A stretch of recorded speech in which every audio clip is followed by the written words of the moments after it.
Time now for the Computer Tamers, brought to you live each week at this time by the Tamers themselves, Jason and Mish Stein. The Tamers have just begun their weekly show for their World Wide Web audience on blogtalkradio.com/computertamers. Jason and Mish are available by phone at 818-739-8894.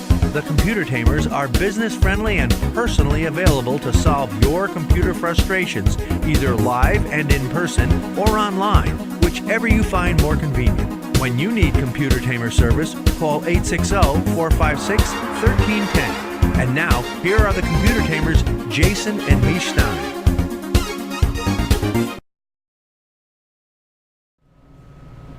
Welcome to the computer... Actually, no. We're not the computer club anymore. We are the tech club, as it says down here.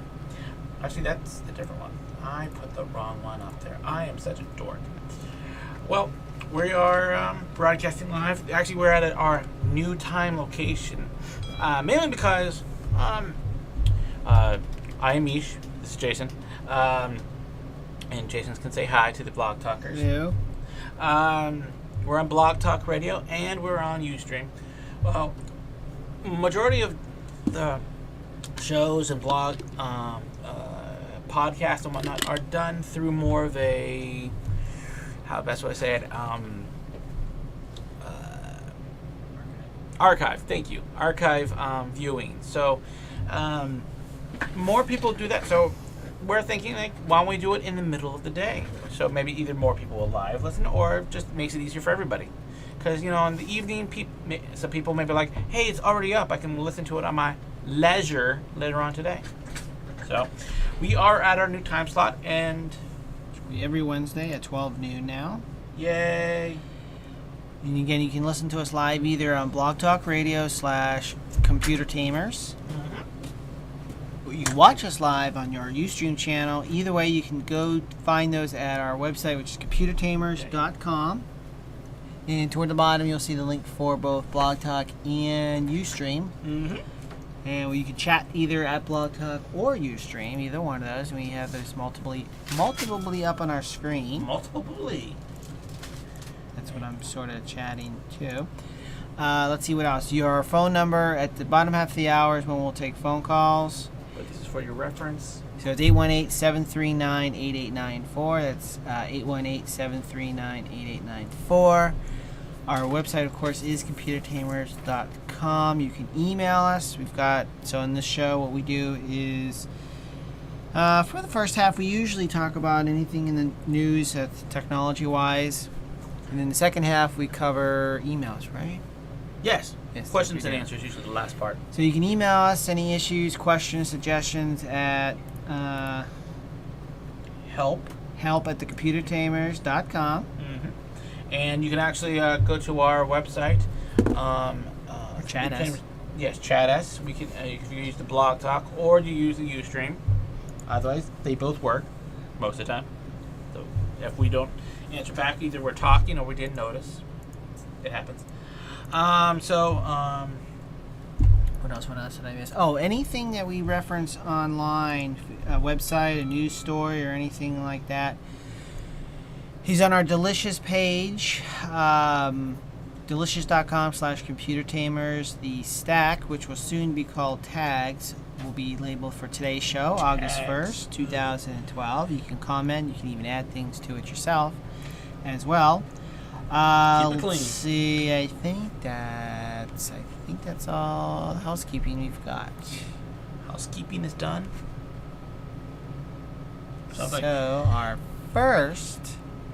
I think there was something we wanted to talk about. I just got in, so I am a little woo. And I'm shaking. There was something we wanted to talk about. Someone had sent to us. I just have to find it in my emails that I get a billion. I think, is it today that they are? Is that cybersecurity bill? Yeah, I think, is it today? I don't remember. Let me find it in my email as well. Yes. The U.S. Senate is moving on the so-called cybersecurity bill. Finger quotes. This was sent yesterday a.m. right now.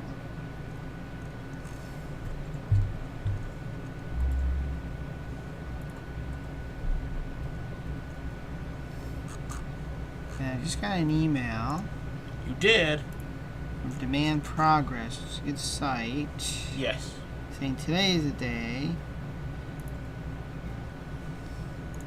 Good site to check out anything security related or privacy related on technology is EFF.org, Electronic Frontier Foundation. Mm-hmm. We'll actually see if my computer works this time. I'm sharing my screen here. It is negative. Negative, we have no response. We have a negatory response on Jason's Okay, that's computer. Didn't we get it working eventually? you Oh, yes, typed in the IP address. What's your IP address? Your local IP address, which will mean nothing to anybody else. 20. You're 20. Wow. But EFF.org is a good place to check out anything related to privacy and security on technology.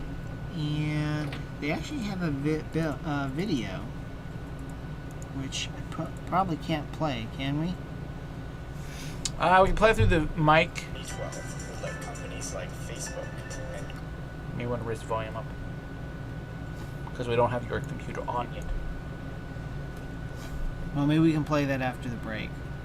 Okay. Or if we can play it now. Let's see, maybe. Let's just. Nope. Let me add.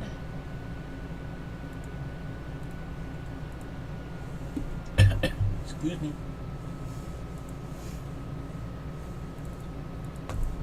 Multiple screens here. Lots of screens. I got lots of screens going on here. See, you gotta. The thing about computers is they all suck. Here.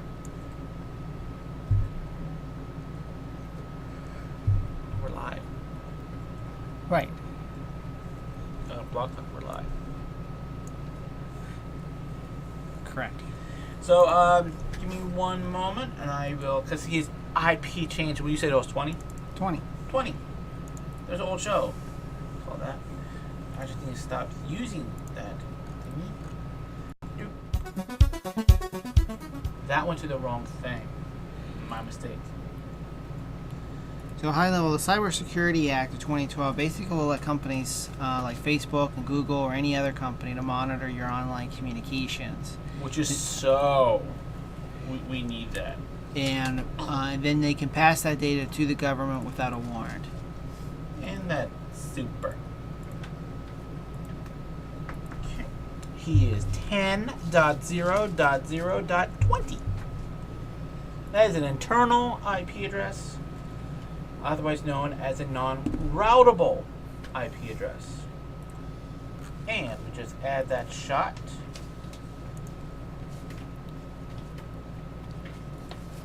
Here.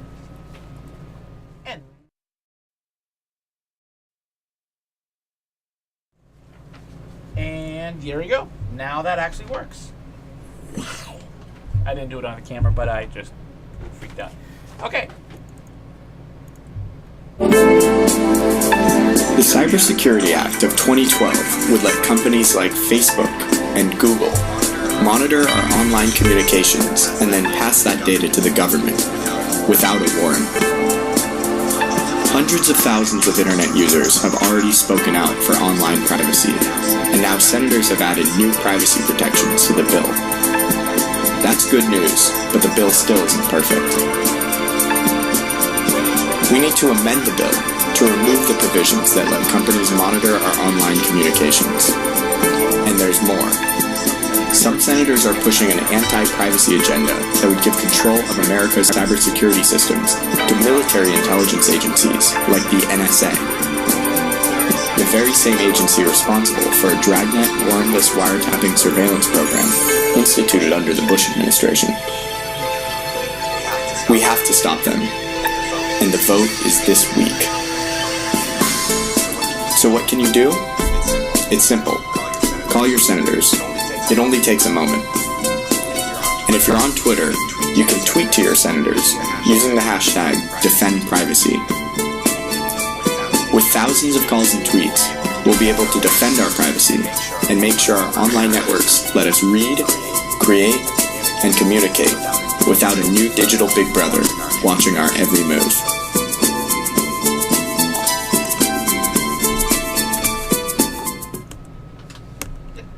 So it's just more people need to be aware of the security issues. Jason's computer just freaked out.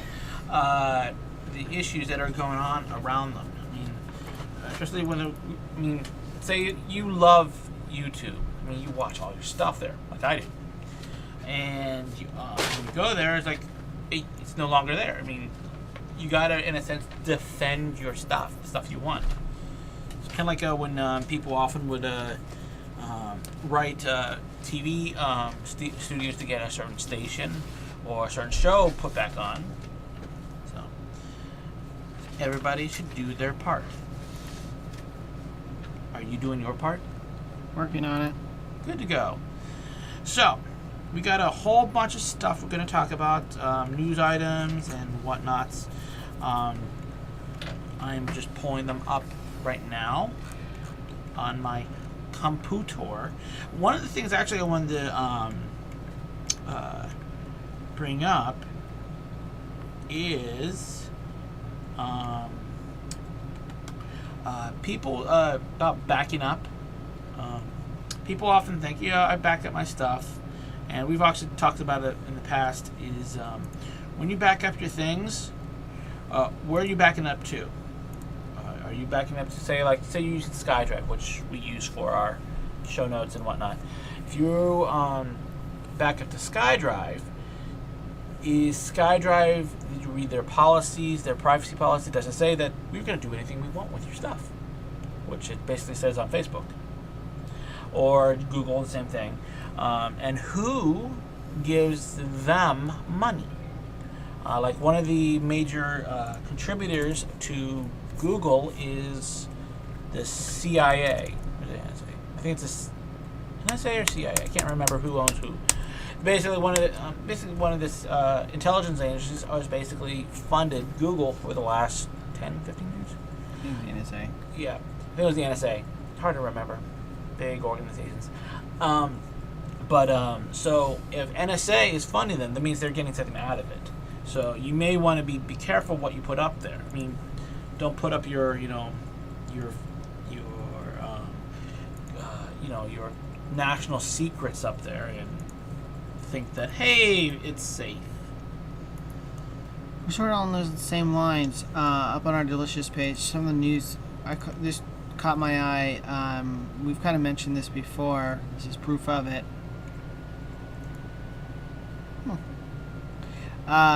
If you switch to your teenage girl posts picture of cash on Facebook, families robbed within hours. Nice.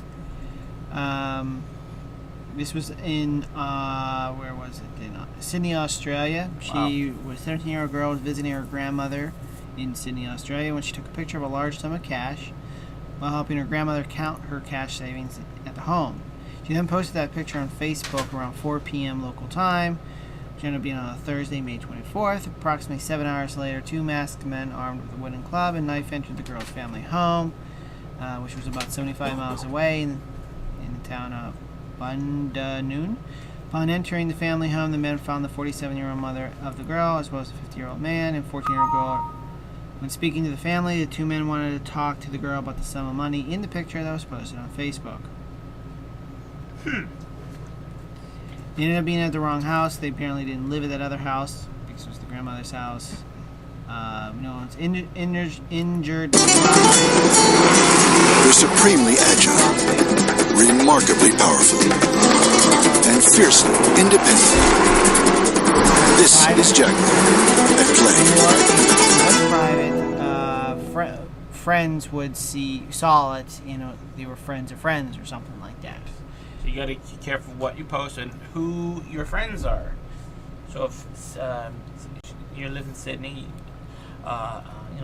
Jessica down the way, you're kind of okay. You know her and she friended you, but her brother is a complete,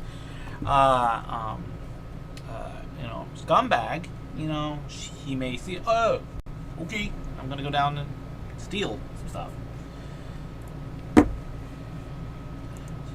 It just shows, I mean, privacy, people often, put, privacy in the hands of, the company that they're associated with, like Facebook or whatever.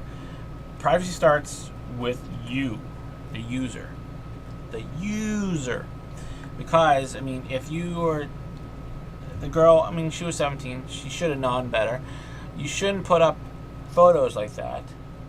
I mean, unless, and information enough to find your place. Like, I think I have on my Facebook a fake address. I think I put 123 Fake Street or Main Street of Beverly Hills, and because everybody knows the zip code of Beverly Hills, right? 90210. Yeah. It was a show back in the 80s and 90s. Anyway, so privacy starts with you. And going back to what Misha said earlier about what do these companies do with your data, it was just announced that Dropbox, which I think we have an email about Dropbox and its related services later, but what Dropbox allows you to do is it allows you to back up and synchronize your data between multiple computers.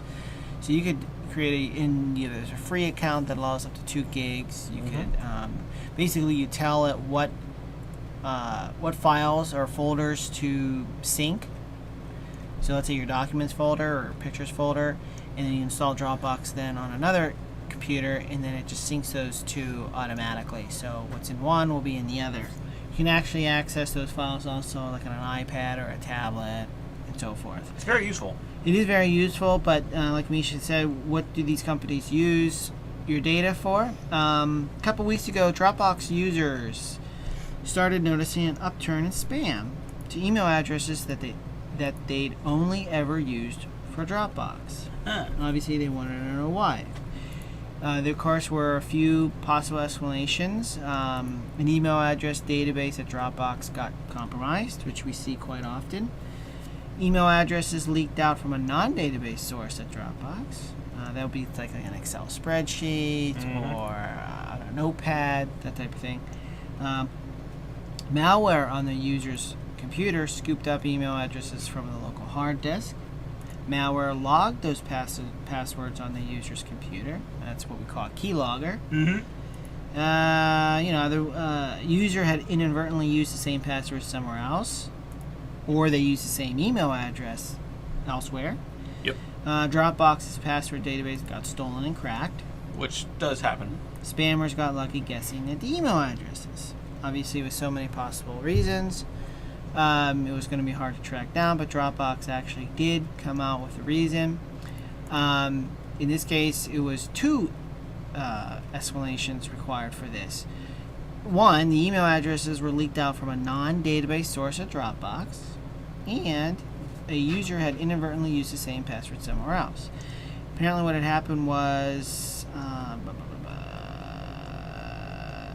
unfortunately, the list of users who had reused passwords included a Dropbox staffer. The user's account was raided and gave up not one email address, but many, thanks to what Dropbox describes as a project document with user email addresses. So again, going back. So he basically had just a Word doc in his Dropbox of tons of people's of. Right.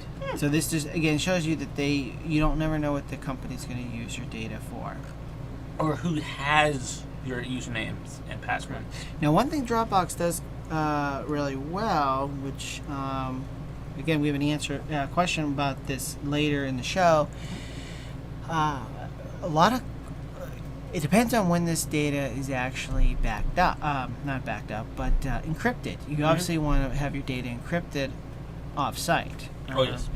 If the data is encrypted after it's transmitted from your computer to their server, that data that is being transmitted is unencrypted and can be basically eavesdropped on. And also who has access to those encryption algorithms.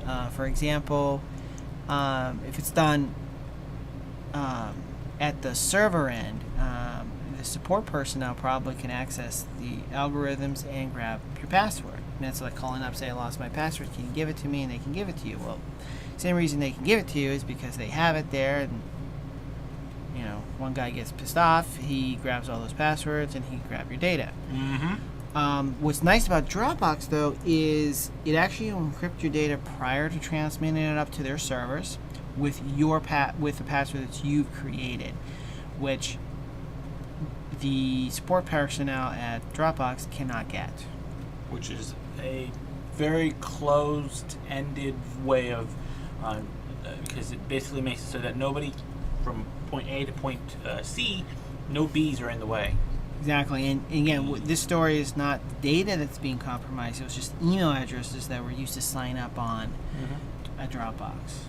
And once they have the email addresses, then they can just start, hacking their the passwords.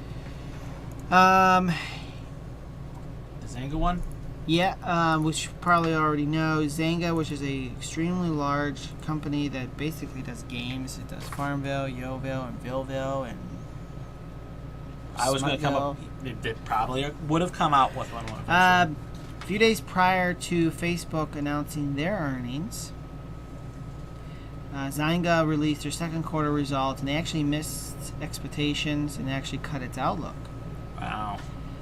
Which is extremely surprising because it was actually one of the largest. They reported a net loss of $22.8 billion. Wow, but when you look at how much they made, they wanted to make $344 million. They only made, well, it looks like they reported sales of 333. It's a little off, but it's interesting is that that's a lot of money for people just getting cows.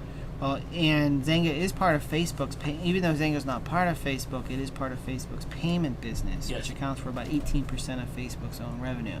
So, you buy a cow in Farmville and Facebook takes a cut. Sort of like when you buy an app or buy something on the App Store for Apple, it will, they take, is it 30%? Yeah, I think they take Apple takes a 30% cut from that.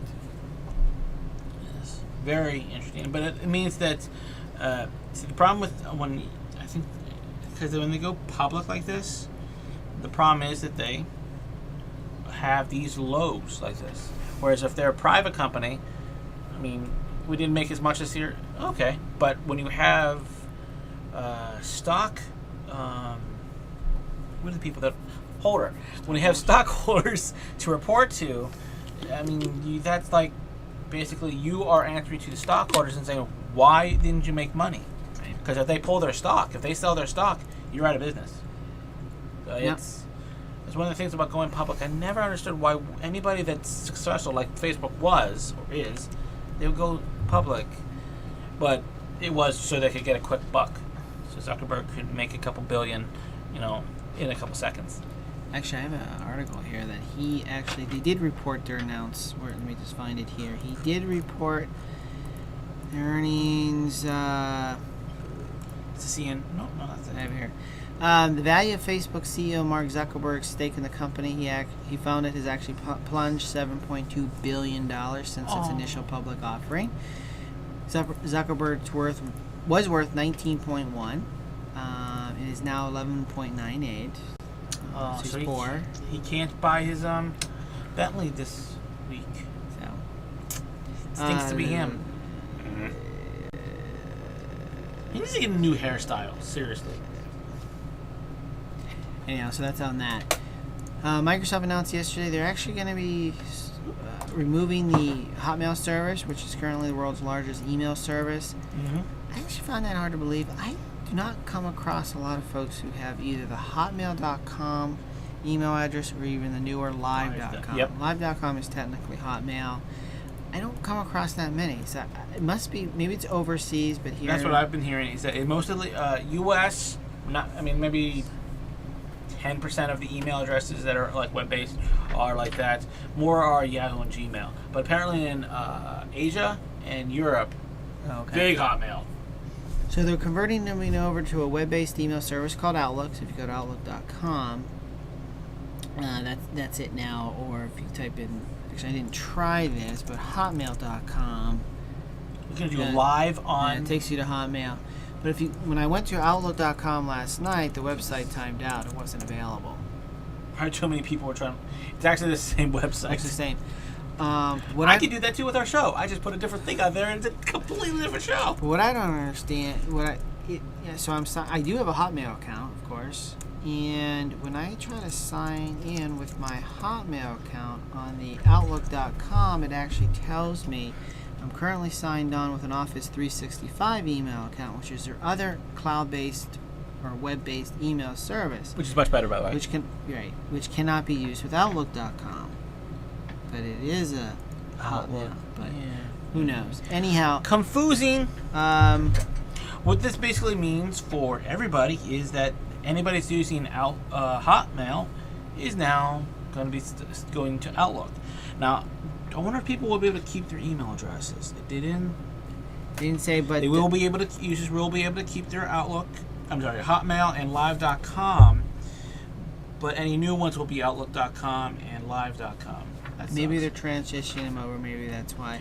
But when Hotmail was launched in 1996, they were one of the first. Right, they were one of the first web-based email providers. They had just over 325 million users. Google's Gmail now has just over 298 million. Wow. Well, 298.2 million, where Yahoo Mail has 298 million. And Gmail was probably the first, supposedly this complete redo of it, the first major enhancement to webmail since Gmail was announced. Yes.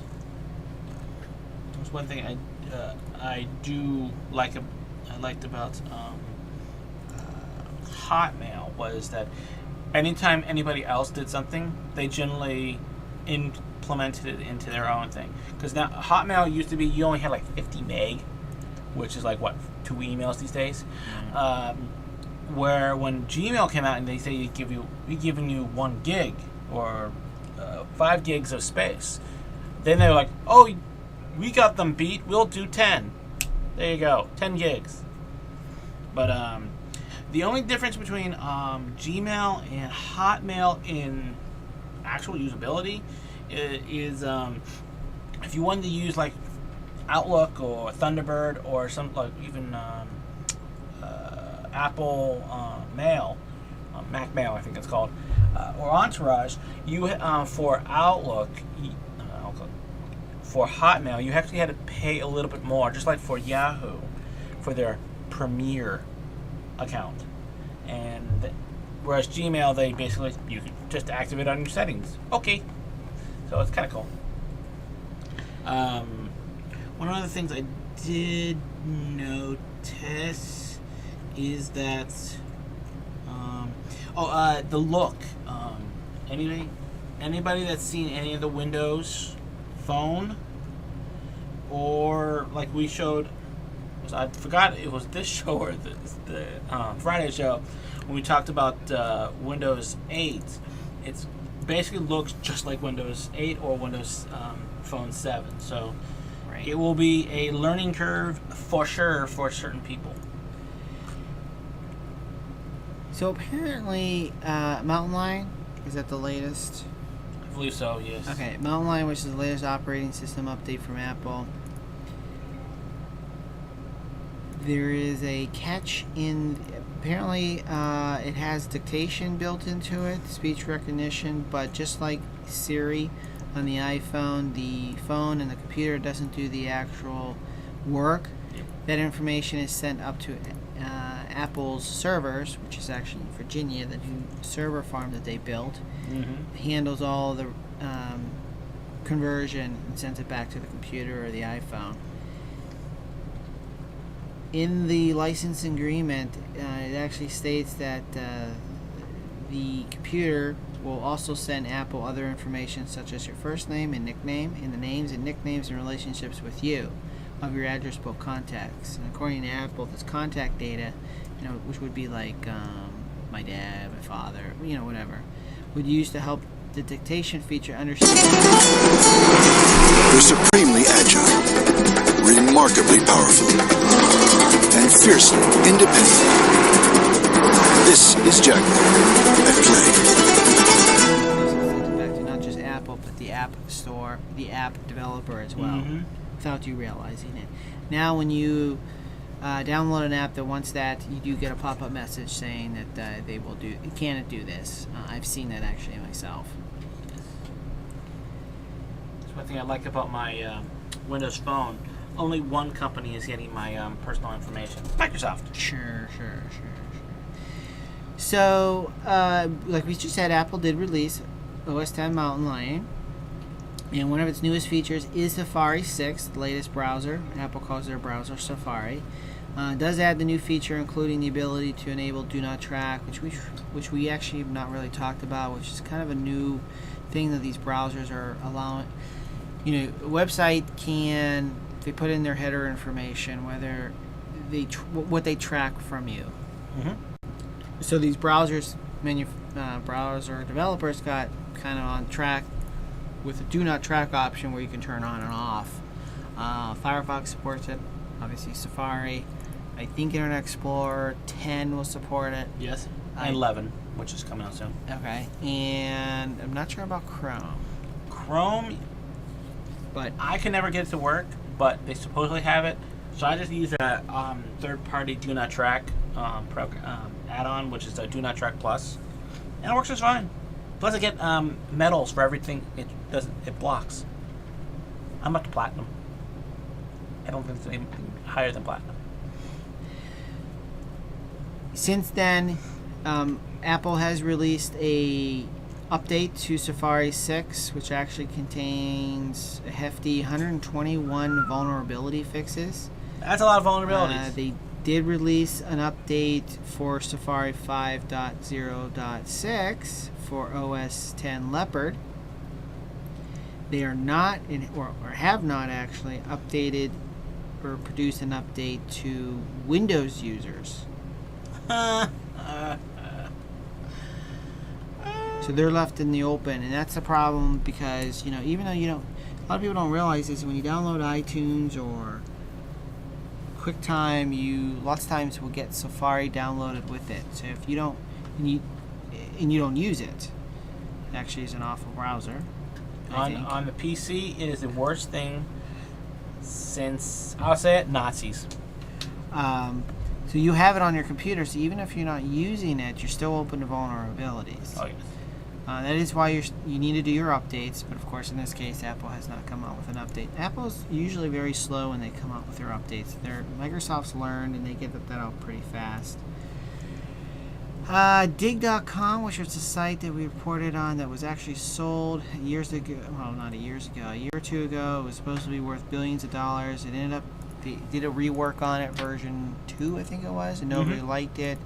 Lost a lot of visitors. It was sold for $500,000, which was just a fraction of what it was originally worth. They just announced that they just redid it, and it is available now. It's more simplified. I went through it this morning, and it works now. Didn't work this morning.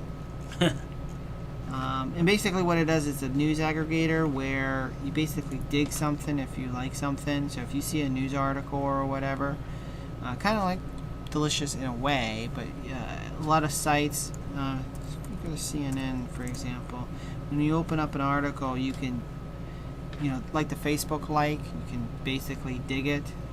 This was before the Facebook like really became popular. Yeah, they don't have it here. I'm surprised. Well, it basically gives you a hierarchy of everything.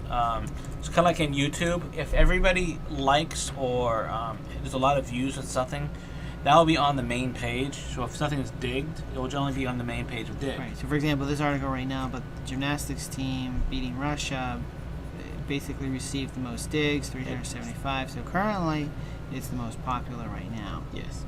But like here's one down here that says toddler's brain. That has 342. It's very close to beating out the gymnastics. We could make we could make an entire television network on the digs, or likes. He's got 31 likes. He can make it. I'm a dork. All right, so we'll be right back after a short break. We're going to go over the emails that we received, any phone calls and chat and all that good stuff. Right back.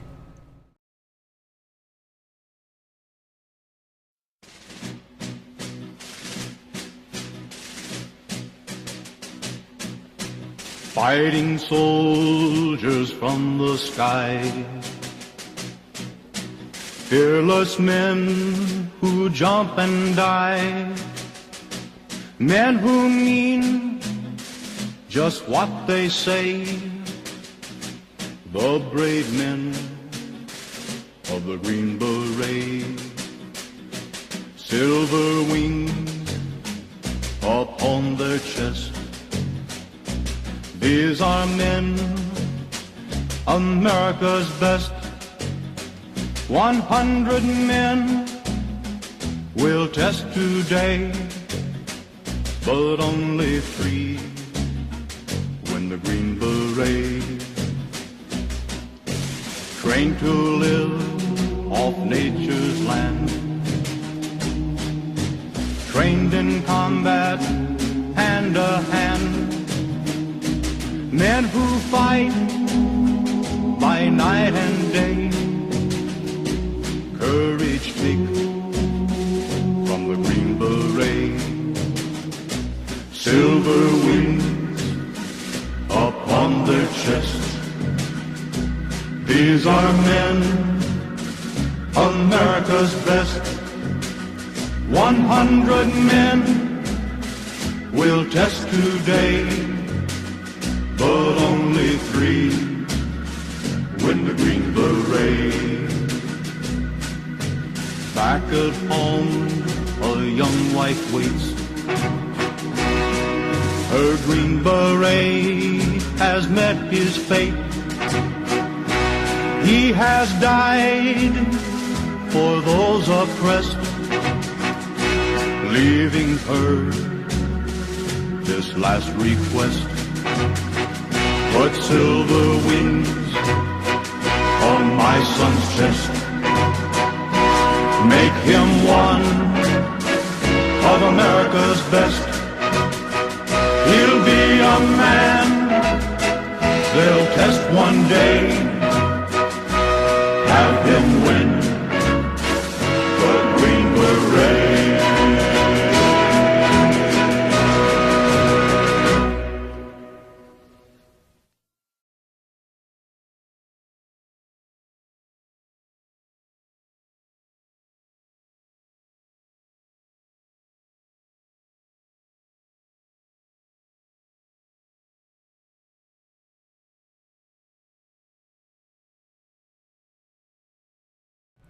And welcome back to the Tech Club. Again, new time. I know last week I said same channel, same hour, same day. It's not. He lies. We changed from the Computer Club to the Tech Club because in reality, Everything's technology. everything's technology, and we cover sometimes we cover more cell phone news and Privacy news than anything else. than just computers. Start out with This is your computers, computer. and this is a cell phone with a cracked screen. Can you guys see the cracked screen? No, it's too bright. Try this. There you go. Now angle it back. There we go. Hey, you can see that. See And all yeah. that fun stuff? That's cracked screen. And we moved, not only did we change the name, we moved our time from 5 p.m., which is sort of a drive time, and kind of hard to listen to on the computer. But Yeah. you can stream us on your iPhone. Don't know if it works with an Android. I'm sure it does. On your phone. Yep. So if you like us on Facebook, we do post a message before we go on the air that we're on the air, and you can just click on that and click stream. But we find we actually have more listeners during the afternoon. So it is at 12 noon Eastern time now every Wednesday. Plus, it'll be on YouTube. Plus, it'll be on YouTube as well. Ustream, YouTube. I should add Blog Talk that Radio. to our website because everything is on our website, computertamers.com. You can click on the blog talk, you can click on the Ustreams. We also have a video up for folks who want to watch us.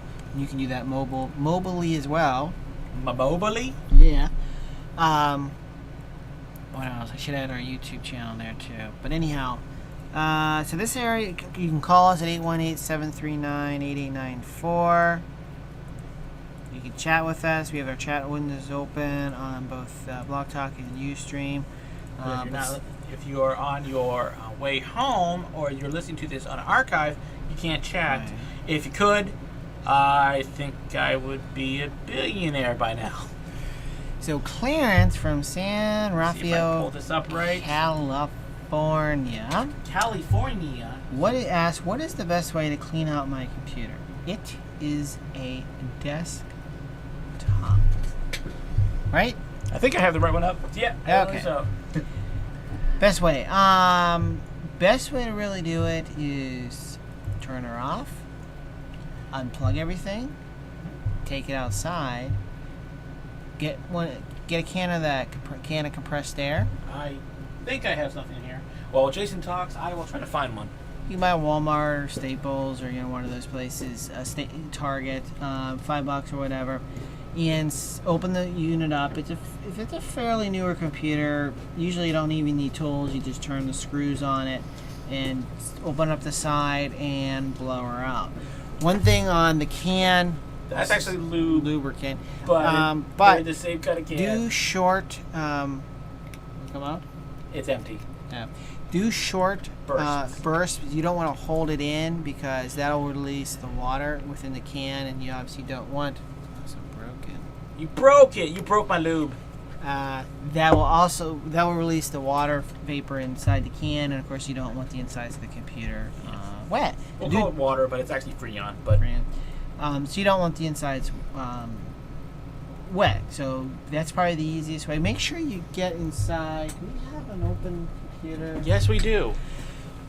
Two areas that you want to make sure you get that usually gets really clunked up with dirt, because these computers obviously have airflow.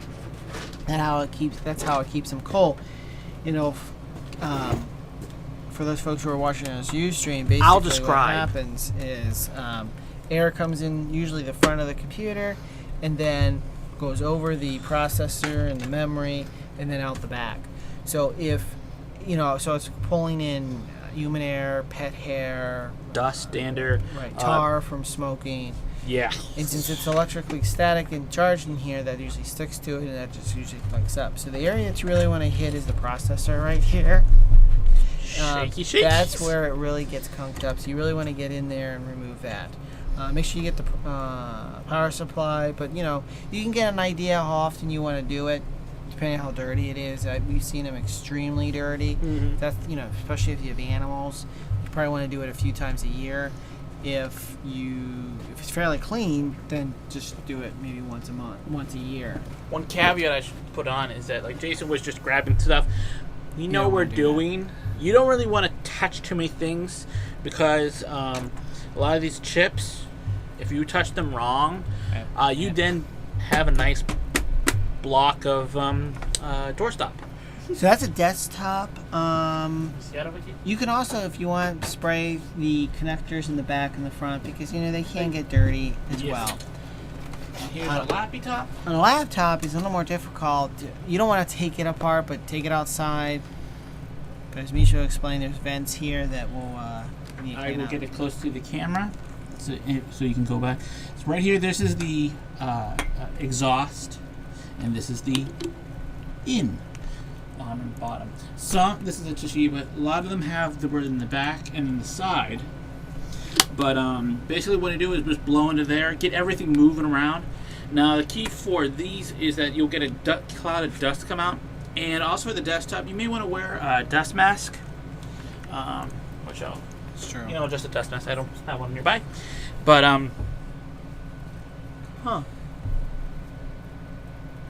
we were watching the video. We're watching the video. I was like, there's a guy back there. And once you clean it out, because one of the things about the dust in a laptop, it's a much more condensed area, so heat will build up quicker. It's more of an innocence vital, whereas a desktop, I've seen them where they're disgusting, but they still work. Whereas a laptop, if they're too disgusting, they may not work yet. Next email is from Cindy, Tallinn, Connecticut. I'm thinking of backing up, and this is the email I was referring to earlier. I'm thinking of backing up my data and using one of those cloud services. Do you think that's a good idea? And if so, which one do you recommend? Dropbox sounded interesting. Yeah, that's the one we would recommend, I think, because first off, yes, it is a good idea because you are backing off site. Just don't allow that to be your only source of backup. Correct. If something were to happen to that data, You be up a creek. right, who knows? Even Dropbox may go out of business tonight. I had seen I was looking up email forwarding service companies. Anyways, they offer email, and they had an FAQ. I'm actually trying to find one, but where is it here? Pobox, and I thought it was kind of. It's true. I liked how they were honest with it. One of the issues with going. And by the way, I never use these guys, so I'm just researching it. But like I said, one of the issues with cloud is that the company could go out of business. Heck, even the FBI could come in and take the server because they've done that with other companies. If not to digress, but I forgot the name of the company. There was a web hosting company in New York that was hosting, of course, tens of thousands of websites. Well, one of the websites potentially contained illegal stuff. So what the FBI did is they came in and actually took the entire server, which kind of was against the law anyways. But anyway, we won't get into that. So not just they have the atomic bomb way of dealing with things. No, not just that website was not available, but tens of thousands of websites weren't available. So if people were, use an example of like Shutterfly, which is a place where you share videos. If, for example, one account contained illegal stuff, technically the FBI could come in and take down the whole Shutterfly service. So those pictures that you had up there are no longer yours. Anyways, that was. Would you like your screen again? No. Anyway, they were just honest. One of the things, why should we go with you guys? Blah blah blah. And they said, I've heard that companies can go out of business. What about you guys? And they said, well, yes, we could go out of business. We've been in business for like 15, 20 years or something like that. But it is always a possibility. Mm-hmm. So I like their candor in that. But bottom line is, do recommend it. Not let it be your only source of backup. Maybe back up to a external hard drive. Most definitely. But Dropbox is convenient in that depending on how much data you've got, if it's under 2 gigs, they do have a free account. And again, it will allow you to sync up, not just to their servers, but sync up to multiple computers. Yes, which is useful for those people that have multiple computers. Other than that, there's a whole bunch of for backing up tools, there's Mozy, Carbonite, but Mozy still has a free account, which is basically, I think, still 2 gig.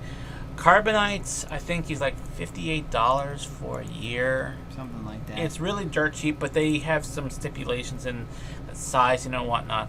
Let's see. One I use, it doesn't actually come with a application that runs on your computer. You upload it through your browser. Is A Drive. I get for the free account, I have 50 gig of storage, and I have 2 accounts because I have 2 email addresses I use. I use one is specifically an email I made. It's a Yahoo account that I made to give out to people. So say I wanted to give somebody a large file, and I don't know them from Adam, which is an old term, by the way. You can go look it up. I can give them that user account and that password, and I don't care. And they can download it. I can go in, reset it, or whatnot. But or if I do trust them, like I'm on a couple websites that we share things, and like say I want to send them a copy of our show. I say, yeah, you can go online, but here's the raw one that I recorded. It even has some hilarious things at the end that I cut out. And I can send that to him, and he can download it at his leisure. Or music, or videos. I'm doing finger quotes for otherwise known as you may be downloading illegal things that whatever. I don't judge. I just tell you, don't get caught. I'm gonna sign up for it myself. You do that. They have an Android app and a iPhone app too. They do? Well, they don't have a Windows Phone app, so. Anyways. But, there's other things like SkyDrive that Microsoft SkyDrive, offers. Google Drive has one. But the problem with SkyDrive and Google Drive, well, actually Google Drive most, you can only do documents, and you can't really do odd things. Although, if you know what you're doing, you could go to Google's Drive and say, hey, I want to upload this one movie. It's usually .avi, which is in Windows format. And so, but they say, oh, can't upload movies. Well, what you do is you go .avi.doc, or you say .avi remove.doc, and you take all that out. And for the person that's out there, it's like, okay. It's back in the day of Napster, back when it was free. There was something called Rapster, and what they would do is they would basically make MP3s that actually were like zip files or whatnot. You just change the name. So that's how you could actually download. You're downloading a 158 megabyte thing. It turns out to be a movie or 1 gigabyte thing, and it's a movie or something like that, and nobody would know because you're actually changing the name. It's like sending somebody a document in the real mail, the snail mail, and it's actually, a movie. Would you like to show the current weather conditions in the country? No. Next email is from Eric in Flint, Michigan. See if I put the right one up. Anyway, around these... Yes, I put the right one. It's hard to see. Anyway, around these ever increasingly popular data caps that the cell phone companies are implementing? Yes and no. You would have to do a lot of legwork on your own, but it is cheaper.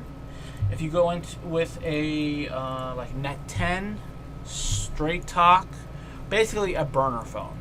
But say like you're using this is a Verizon one, but whatever, and I didn't want to reach over to get Jason's.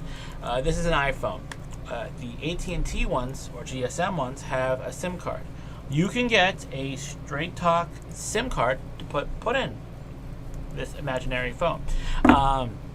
Once you do that, you do some changes. It's called the APN, which is basically how you access both the media and the internet. They made it easy now. You can activate the actual the talking online. That's fine, but it's the use of the data that you have to do more with. Like I have a friend that I switched them over to an iPhone GSM one, and they're only paying $45 a month when they were paying $120, and that was a bare minimum. And the thing about that, going back to your question, is there is no data cap. You pay by month. So $45, and then if you're going with Straight Talk, you go back to Walmart at the end. They have a new one. Put the code in. There you go. Or you can go into their site and put in your credit card or your bank account and have a re-up. But it's until, as Jason talked about with the backup, until they go out of business. Hey, save some money. But the problem with my friends is that their phone wasn't up for upgrade or cancellation. So it was cheaper to cancel, which was $200 for the cancellation, than actually just keeping the phone. Because paying that's like what, a month and a week of payment. Yeah. So then you're saving money. So depending on your service, like if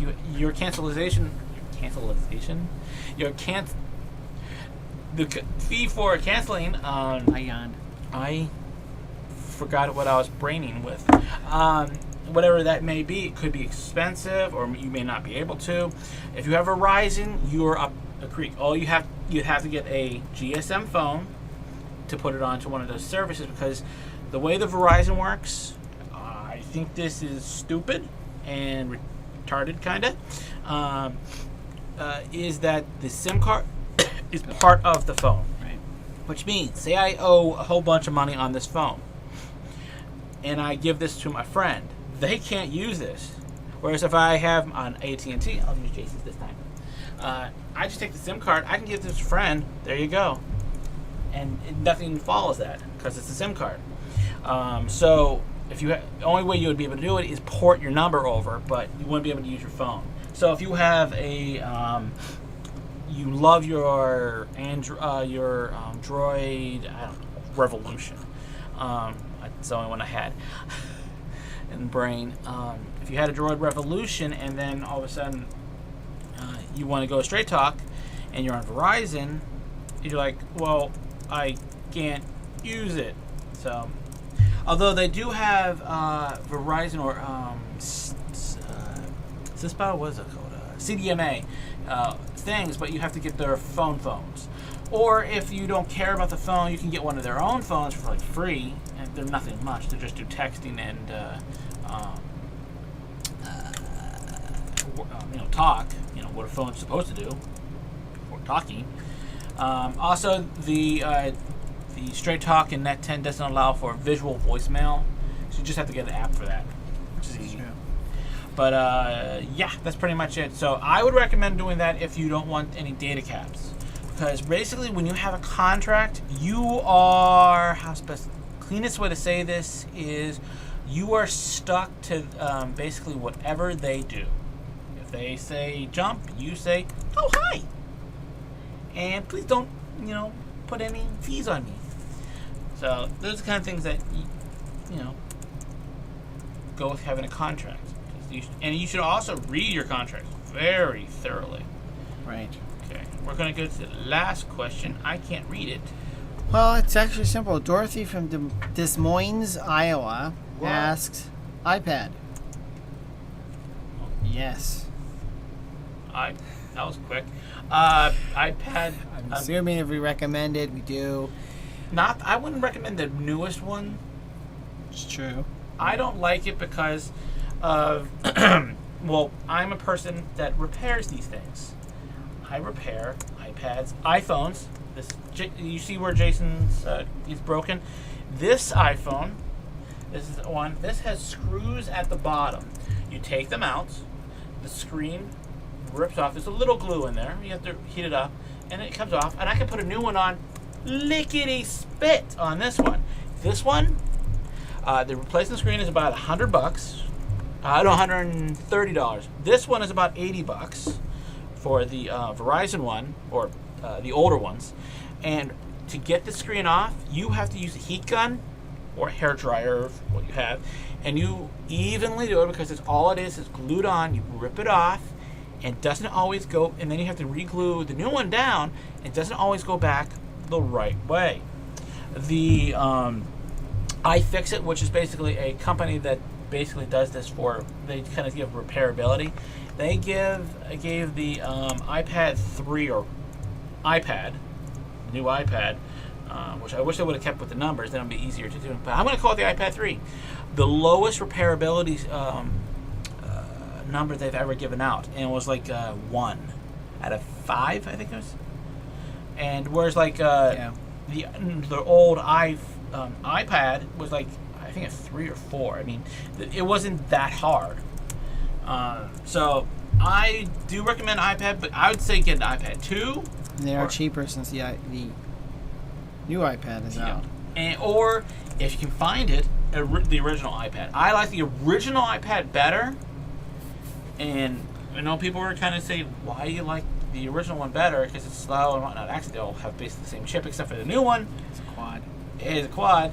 The has thicker glass and has more of a the body is made to take more abuse, so it can actually be dropped or have more issues done to it and it won't break. Whereas the ones that have the beveled edges and the new one that's even flatter, it's just gonna break, and because people carry them around and treat them like, well, poop. Because like your iPad, which is the original one, your kids use it and they kind of throw it around, don't they? Yes, they do. So it's built like a tank. Yes. The other tablet, which I've heard very good. Again, I've not used. Well, I have used the Kindle Fire. It's not a full-blown tablet. I mean, it's not. You can't get everything that you can get with the iPad. The Kindle Fire is actually an excellent tablet. Very smooth, fast, and easy to use for an Android tablet. Huh? I'm not an Android fan, but I don't know if the new what's it called? The Google one. Oh, Nexus 7-inch tablet. I've heard very good stuff on it. Who knows? I've not tested it. Maybe someone will buy one for us. And we can test maybe we it. can put a wish list. People buy us things. Yeah. 'Cause I heard that there was a story out that got this morning is that rich people were scared and are frightened for their future aspects. It must be nice to be rich. Anyway, so I think that's it for us this week. I mean, we're actually over our normal time, which is cool because that means that we chocked full this show full. We also had no idea what we were doing when we first started. So, Well, I just came in, so I had to do some stuff. I didn't even have my computer on. I didn't know your IP address because if you don't IP, it just hurts. that's right. So anyway, so that's it for us this week. See you this Friday at 12 noon for our Tech Lunch Round Roundtable. table. So, doodle.